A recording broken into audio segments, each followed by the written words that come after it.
Namaste, you are listening to another progressive chapter of Manav Parichay. In the previous episode, love and ideas triumphed. After Nasir and Sabah's first night, a new dawn has risen in their lives. Nasir's mother is now busy caring for Shanaya, and happiness and prosperity have returned to the house. The path to education, Nasir hired domestic help for the house and arranged coaching for Sabah's studies. When Sabah started going to coaching wearing a burqa, Nasir said with love and authority, "Sabah, from now on, the restriction of the burqa will not be upon you." Sabah welcomed this acceptance of modernity. Sabah's social pain. Everything was fine, but Sabah was hurt by the coldness and neglect of the neighbors because of the fatwa against Nasir. Nasir's solution. Seeing Sabah's sadness, Nasir taught her a lesson in wisdom. He said, "Use this saved time and energy to love me and to study as much as possible for your entrance exam." The lesson from prison. Nasir gave Sabah a page of his diary to read, where he had written deep reflections. God has given man two extraordinary qualities, patience and wisdom. Nasir explained that the ointment received from justice and the patience in prison eliminated his beastly existence. Sabah's success in two pieces of good news. With this philosophical inspiration, Sabah resolved to dazzle the neighbors with her achievements. Admission to engineering. After 5 months of hard work, Sabah achieved success beyond imagination in the engineering entrance exam and gained admission to the National Institute of Technology.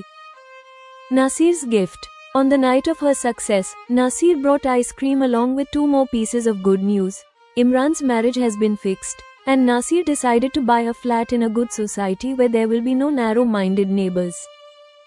Nasir's self-analysis. In the bedroom filled with happiness, Sabah said something deep to Nasir. "Your first wife, Firdaus, is unfortunate. She found and then lost a gentleman husband like you." An unprecedented confession. Nasir said, free from stress, "Sabah, to tell the truth, it is not Firdaus's misfortune but mine that I lost her after having her." Nasir explained that Firdaus met him before his mistakes, while Sabah found him after his reformation. The conclusion of wisdom. Every human being has the potential to become good. Those who can make the effort to free themselves from their rigid perceptions and superstitions become good. The beginning of the story. Hearing the thoughts of Nasir's heart, Sabah was captivated. She said, "Tonight, just keep telling me your life story until I fall asleep." Listen to how Nasir begins to tell his life story like a tale, the story that transformed him from a fanatical beast into a progressive human being, in Manav Parichay. You will hear Episode 18, The Awakening of Wisdom and the Vow of a New Life. When Nasir and Sabah opened their eyes, a new dawn had risen in their lives. Ammi had already prepared breakfast and tea. After finishing their daily routines, when Sabah and Nasir came to the table, Ammi was overjoyed to see them happy. She was relieved that the past had passed like a tragic nightmare. She began to think that if Nasir's father were alive today, seeing these children happy would have made him wish to live for another 40 years. Soon Nasir hired a cook. Proper arrangements were made in the house. Now Ammi was busy with Shanaya and the domestic help. The emptiness in Ammi's life caused by Nasir's father's departure was filled by Shanaya's presence. She left Sabah free to study and spend time with Nasir. In short, through mutual understanding, that happiness and prosperity have returned to this house which had left in anger when Nasir divorced Firdaus. Since Sabah had lost the habit of studying, she found it difficult to read books. Seeing this, Nasir also arranged coaching classes for Sabah. Nasir also decided that either he or Imran would personally go to drop off and pick up Sabah from coaching. When Sabah started going to coaching for the first day with Nasir, she put on a burqa. Nasir saw this and, gesturing for her to take off the burqa, said, "Sabah, from now on, the restriction of the burqa will not be upon you." Sabah found it pleasant to hear this from Nasir. She said to Nasir, "Yes, thank you." Thus, Sabah's studying and coaching attendance began. Amidst all the favorable circumstances in the new home and family, one thing occasionally bothered Sabah. She was distressed by the indifference and neglect of the neighborhood toward them, Nasir's family, due to Nasir's social boycott. Nasir's keen eyes identified Sabah, who occasionally looked sad because of this. One day when Sabah looked sad like this, Nasir asked her, "What is the matter, Sabah? Do you sometimes not look happy after marrying me?"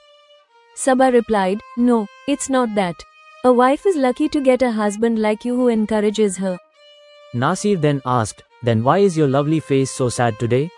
Sabah replied, "We sometimes feel scared here by the coldness, behavior, and talk of the neighbors. We got so much love in my father's neighborhood. In contrast, here we feel an equal amount of hatred for ourselves." Then Nasir said, "Sabah, this change in the neighborhood is because of the fatwa against me. Otherwise, before this, because of our parents' friendliness, these same people used to treat us with great love." Sabah then asked, "Is there no way now to remove this coldness of theirs?" Nasir replied, "Sabah, try changing your perspective slightly. In the same environment that seems to trouble everyone, there are more opportunities for us. By identifying opportunities in these circumstances and using time correctly, you can refine your talent. You can achieve goals for your life." To this, Sabah asked, "How do you suggest I adjust myself in this environment?" Nasir replied mischievously, "There are no people to meet or talk to you here. This is saving your precious time and energy. Use this saved time and energy to love me and to study as much as possible for your entrance exam." Blushing at this, Sabah hid her face in Nasir's chest. Then Nasir tightened his embrace and said, "Wow Sabah, how wise you are. From the very first moment, you have started acting on my advice." Sabah laughed, enjoying Nasir's humor. Thus, Sabah's sadness came to an end.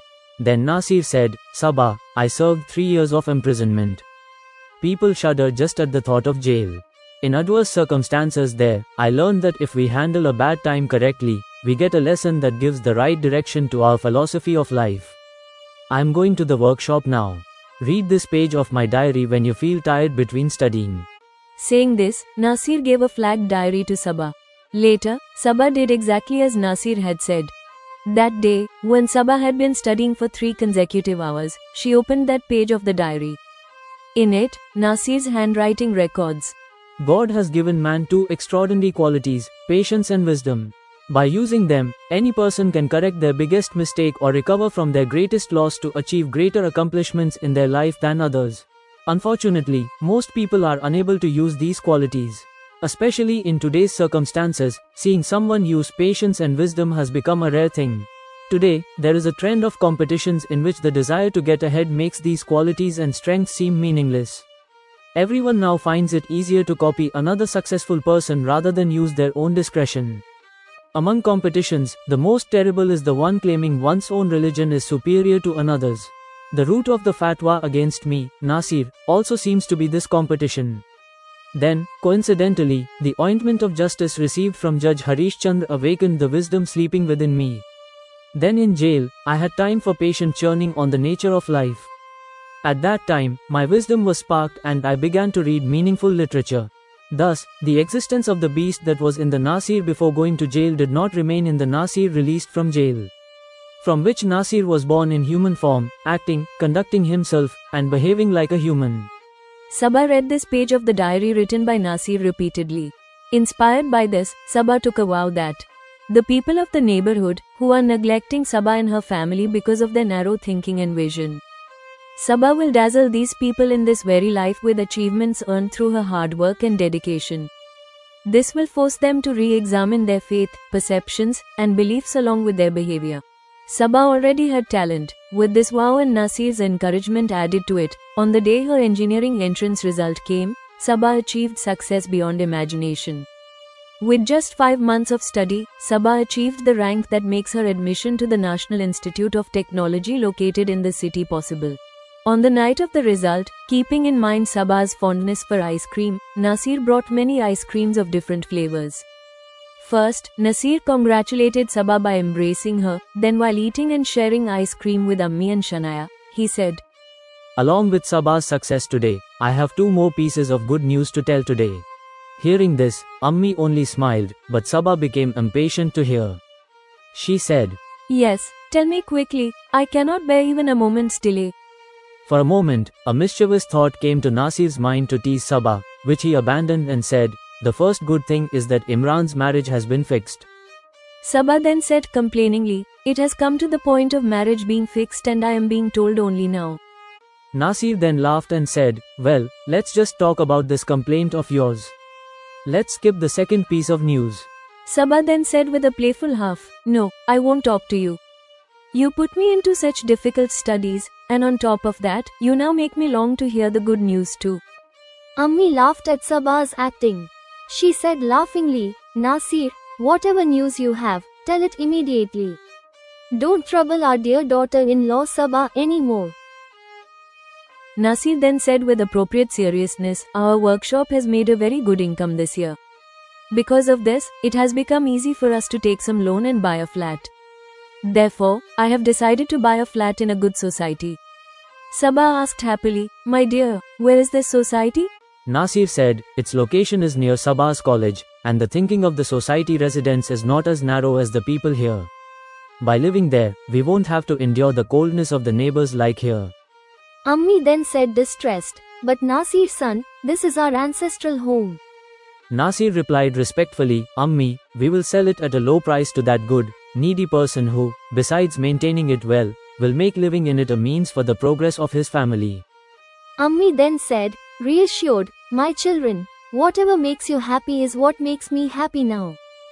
Sabah embraced Ammi and said, "Ammi, our happiness and prosperity reside under your shadow. My prayer to Allah is only that He keeps this shadow of yours over us forever." Ammi was moved by Sabah's gesture. That night after dinner, Nasir and Sabah were very happy in the bedroom. Then Sabah said to Nasir, "My dear, if you don't mind, may I say something?" Nasir became alert hearing this. He began to think about what Sabah could want to say that might offend him. Then hiding his emotions, he said outwardly, "Sabah, I know that after Ammi, you love me the most in this world. Because of this, there is no question of me feeling bad about anything you say. Tell me what is on your mind without any hesitation." Then Sabah said, "Your first wife, Firdaus, is unfortunate. She found and then lost a gentleman husband like you." Nasir was relieved hearing this. Nasir thought for a few moments, then said, "Sabah, to tell the truth, it is not Firdaus's misfortune but mine that I lost her after having her. After losing Firdaus, I have given her that respectful place in my heart which she was always worthy of." Hearing this, Sabah asked startled, "What, do you mean to imply that I am not your worthy companion as a wife?" Nasir said, "Sabah, don't take my meaning that way. You are undoubtedly my most worthy companion, but you found me after I corrected my mistakes. Whereas Firdaus was granted to me as a blessing from Allah before my mistakes. Unfortunately, at that time, I did not have the character to prove myself worthy of a good wife like Firdaus. In reality, the gentleman who is her husband today is the one worthy of Firdaus." Sabah then felt jealous of Firdaus. Not showing it, she said, "Is Firdaus really so lovely that even behind her back, you remember her so respectfully and think of her this way?" Nasir said, "Yes, Sabah, the Nasir you found is actually the reformed Nasir after the purification in jail. Whereas the Nasir Firdaus had to face was a fanatical, arrogant, and eccentric Nasir. If finding and losing Firdaus hadn't happened, perhaps Nasir would never have become a respectable Nasir." Every human being has the potential to become good. Those who can make the effort to free themselves from their rigid perceptions and superstitions become good. Those who do not do this receive so many stumbles throughout life that the awareness of being stumbled vanishes. By now, Nasir's spell had taken hold of Sabah. She said captivated, "My dear, the thoughts of your heart feel more pleasant to me today than physical relations. Tonight, just keep telling me your life story until I fall asleep." At this, Nasir drank some water and began to think about what would be useful and appropriate to tell Sabah. Meanwhile, Sabah returned from the washroom and lay down covering herself with a sheet. Then Nasir turned off the light and lay down with Sabah under the sheet. Then Nasir began to tell his life story to Sabah like a tale. Now listen to the review, critique, and guidance written by Gemini on this episode of Manav Parichai. Subtitle: The Awakening of Wisdom and the Vow of a New Life. This episode brings stability and intellectual depth to Nasir and Sabah's relationship. The philosophy of life emerging from Nasir's prison journey shapes Sabah's future. This episode establishes personal elevation as a victory over social dogmas. 1. Management of sadness and new life philosophy. Challenge of social boycott. The cause of Sabah's sadness was the pain of neglect from neighbors and social boycott.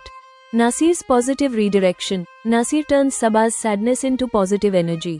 His argument is that the time and energy saved from loneliness should be put into studies and love. He teaches a lesson in turning adversity into opportunity. Diary page. This is the focal point of Nasir's moral change, which identifies patience and wisdom as man's most extraordinary qualities, which can be used to correct the biggest mistakes. 2. Saba's success and challenge to society. Saba's vow. Reading Nasir's diary, Saba chooses the path of struggle. Her vow is to dazzle those narrow-minded neighbors with her achievements and force them to re-examine their beliefs. Success in engineering entrance. Saba's admission to the National Institute of Technology, NIT, is an unprecedented victory of Nasir's encouragement and Saba's talent, showcasing the power of education and knowledge.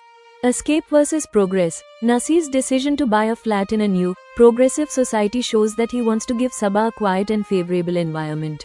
3. Self-confession regarding Firdaus. Respect for Firdaus. When Saba describes Firdaus as unfortunate, Nasir honestly admits that losing Firdaus was his misfortune, as he was not worthy of being a good husband at that time. He calls Firdaus a blessing from Allah, a reformed human being. Nasir's conclusion that, if finding and losing Firdaus hadn't happened, perhaps Nasir would never have become a respectable Nasir, establishes the depth of his repentance. Intellectual intimacy. Saba's final comment that Nasir's heart thoughts feel more pleasant than physical relations is the best feature of this marriage, establishing their relationship on an extraordinary level of love, respect, and intellectual dialogue. Episode 18 ends.